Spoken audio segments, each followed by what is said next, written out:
اعوذ باللہ من الشیطان الرجیم بسم اللہ الرحمن الرحیم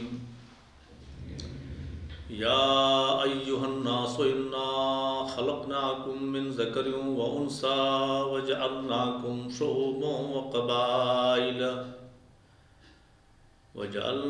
شعوبا وقبائل لتعارفوا ان اکرمکم عند اللہ یتقاکم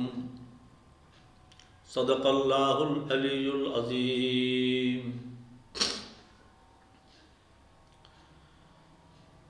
اے لوگو، ہم نے تم کو ایک مرد اور ایک عورت سے پیدا کیا اور تم کو گروہوں اور قبائل میں تقسیم کر دیا تاکہ تم ایک دوسرے سے متعارف ہو سکو۔ بلا شبہ تم میں معزز اللہ کے نزدیک وہ ہے جو تم میں اللہ سے زیادہ ڈرنے والا ہے۔ یہ سورہ الحجرات کی ایک آیت ہے جس کا ترجمہ آپ نے ملاحظہ فرمایا۔ اس آیت کے پیش نظر اسلام کا تصور مساوات پر گفتگو کی جائے گی۔ دنیا میں جو انسان رہتے ہیں وہ سارے انسان اصلاً ایک ماں باپ کی ہی اولاد ہیں، اور اس لحاظ سے سارے انسان ایک ماں باپ سے تعلق ہونے کی بنا پر ایک دوسرے سے خونی رشتے میں بندھے ہوئے ہیں۔ اسلام انسانیت نواز مذہب ہے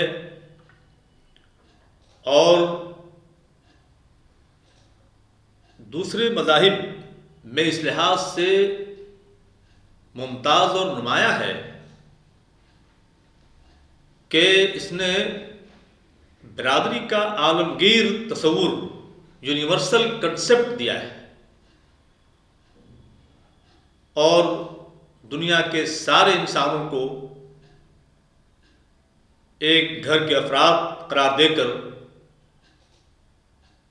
ایک دوسرے کے حقوق و فرائض کی ادائیگی کے لیے تلقین کیا ہے۔ قرآن مجید میں سورہ نساء کے اندر بھی یہ اعلامیہ جاری ہوتا ہے۔ اللہ رب العزت کا ارشاد ہے، یا ایھا الناس اتقوا ربکم الذی خلقکم من نفس واحدہ وخلق منها زوجها وبث منہما رجالا کثیرا ونساء۔ اے لوگو، تم اپنے اس رب سے ڈرو جس نے تم کو ایک جان سے پیدا کیا اور اس سے اس کا جوڑا بنایا، اور ان دونوں سے بہت سے مرد اور عورت پھیلا دیے۔ گویا اس لحاظ سے اسلام پورے طور پر مساوات کا علمبردار ہے کہ انسانی گروپ ہونے کی حیثیت سے یا بحیثیت انسان سب برابر ہیں اور ایک ماں باپ کی اولاد ہیں۔ ایک ماں باپ جس طرح سے اپنے بچوں کو، چاہے ان میں سے کوئی نافرمان ہو، نکما ہو، جیسا بھی ہو، اپنے بچوں کو بنیادی ضرورتیں پوری کرتے ہیں اور ہر بچے پر نگاہ شفقت رکھتے ہیں۔ دنیا میں مساوات کا نعرہ بلند کرنے والی جو تحریکیں اور تنظیمیں ہیں، اس سے قطع نظر یہ بات ذہن نشین رہنی چاہیے کہ اسلام نے سارے بنی نوع انسان کے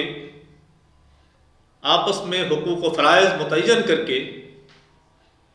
ایک صحت مند معاشرے کے قیام کو یقینی بنایا ہے۔ اس دنیا کے اندر جو تھیوریز ہیں، جو آئیڈیالوجیز ہیں یا جو نظریات اور افکار ہیں، برابری کا علم بلند کرتی ہیں، برابری کا علم بلند کرنے والے ہیں، لیکن برابری کا علم بلند کرنے والے یہ نظریات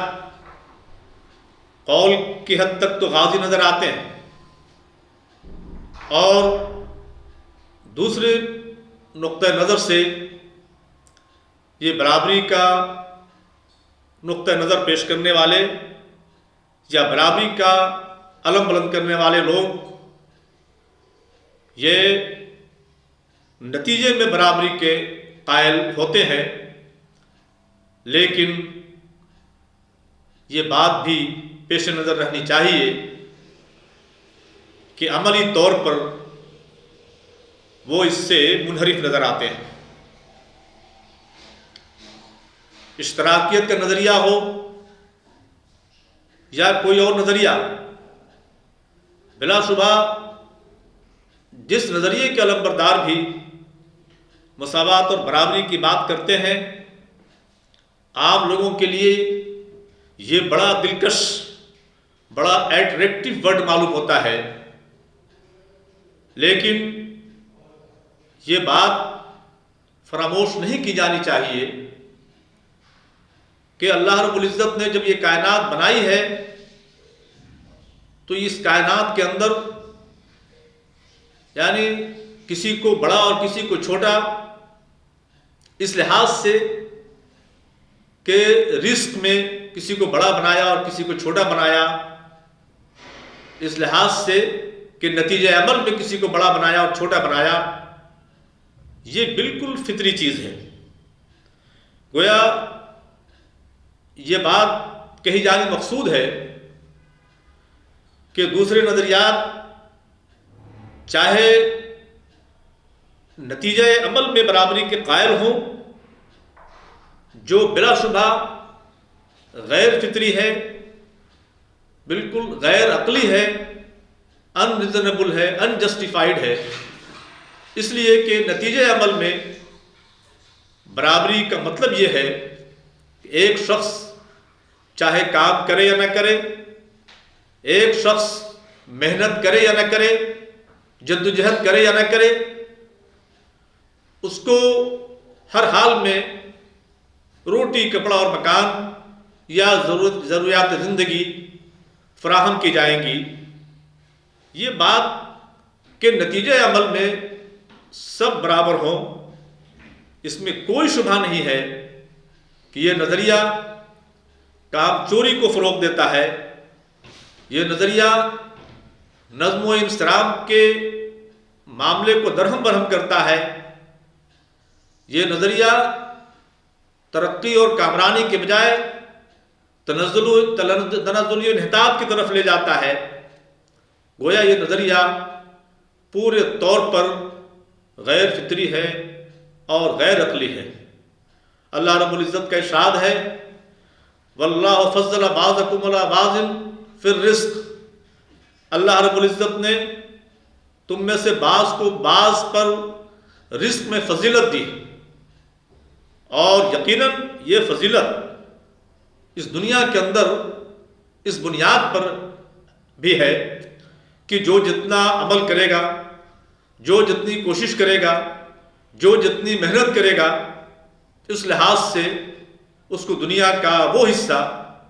جو اللہ رب العزت چاہتا ہے اس کو ملے گا۔ اس اصول کے خلاف نہیں ہوگا۔ اللہ رب العزت جس کے حصے میں جو چاہے گا اس کی کوشش کے مطابق دنیا اس کو نوازے گا، اور لیکن جہاں تک بات اس کی ہے کہ آخرت کا معاملہ، تو آخرت کے بارے میں ایسے لوگوں کے بارے میں جو صرف دنیا کو پیش نظر رکھتے ہیں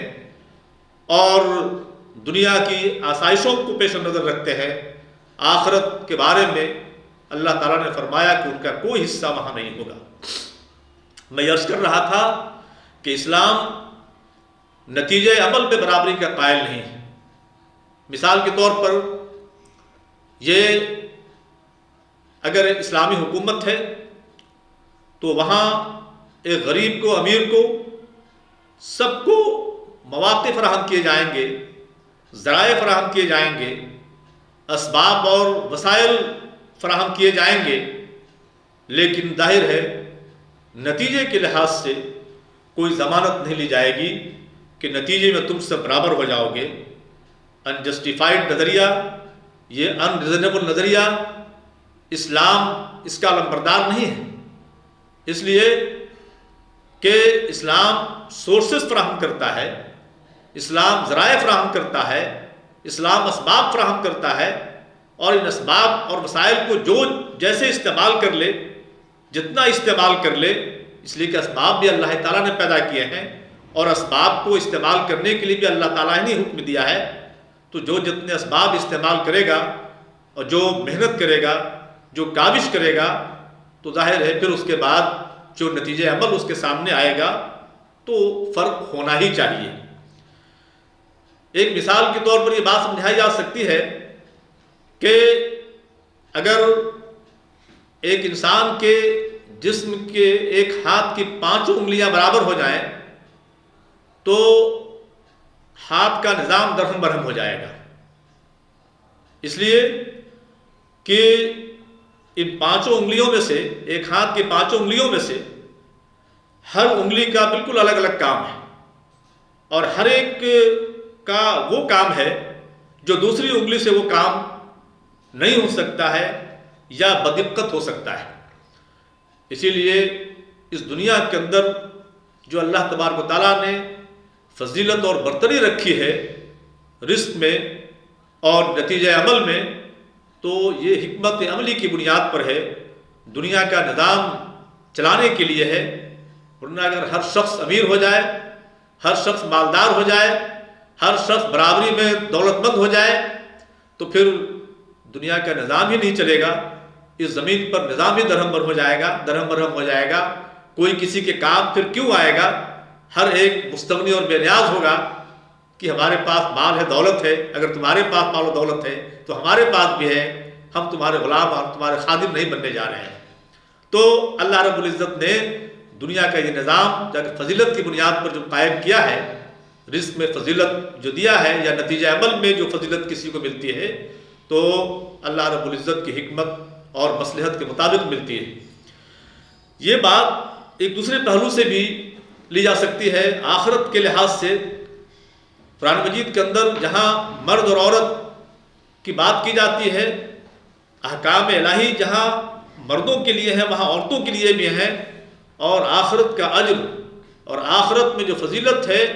وہ جس طرح سے مرد کے لیے ہے وہ عورت کے لیے بھی ہے۔ جتنا چاہے مرد کما لے، جتنا چاہے عورت کما لے، اور اس کی بنیاد پر کوئی فرق نہیں ہوگا کہ مرد اگر وہ کام کر رہا ہے تو اس کو زیادہ ملے گا، اور عورت وہی کام اگر دینی کام کر رہی ہے یا وہ خدمت کر رہی ہے تو اس کو کم ملے گا۔ قرآن مجید کے اندر یہ فرمایا گیا سورہ نحل کے اندر، من عمل صالحا من ذکر او انثی وهو مؤمن فلنحیینہ حیاۃ طیبہ،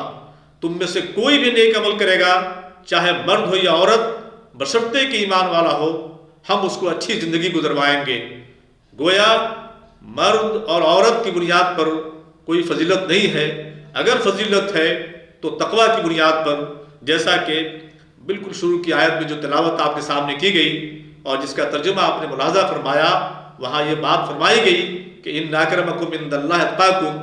تم میں بہترین آدمی وہ ہے، تم میں مکرم آدمی وہ ہے، the noblest of you in front of God, in sight of God is the best in conduct. تم میں بہترین آدمی وہ ہے جو اللہ تعالیٰ کے نزدیک خوف زیادہ رکھتا ہو، اللہ کے نزدیک متقی زیادہ ہو، اور ظاہر جو متقی زیادہ ہوگا اس کے اعمال اسی لحاظ سے یا اس کے مظاہر زندگی اسی لحاظ سے ہوں گے۔ تو یہ اسلام جس برابری کا قائل ہے وہ نتیجہ عمل میں نہیں بلکہ سورسز میں، ذرائع میں اور وسائل میں، اور یہ بالکل فطری ہے اور عقلی ہے۔ وآخر دعوانا ان الحمد للہ رب العالمین۔